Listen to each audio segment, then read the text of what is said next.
We saw a few things in the data. One thing was that the Q3 number as a whole was reasonably good. We also saw, however, that September was a bit weaker than the months before, and that is already signaling that these downward pressures on the industrial side of the economy have not disappeared.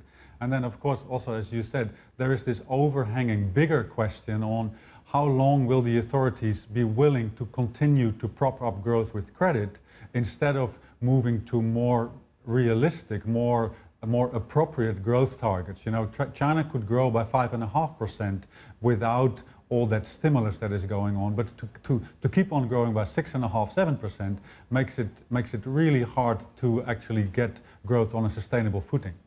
And is the housing market under control at this point? We see these remarkable rises in property prices, and it looks incredibly speculative. It looks like a part of the economy that is running too hot and out of control.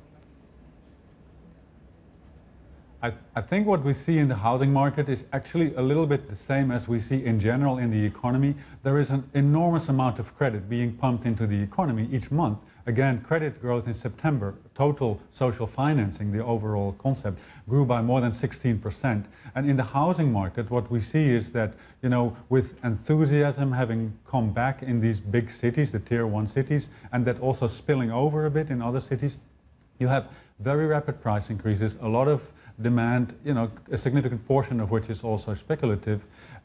Property developers, however, remain quite cautious, and rightly so, because they still see that, especially in many of the smaller cities, the stock of unsold housing is still pretty large. And so, you know, even though we have incredibly large rises in sales growth, we remain quite cautious as to what, in terms of, you know, construction and real estate investment, what the outlook is in the coming quarters.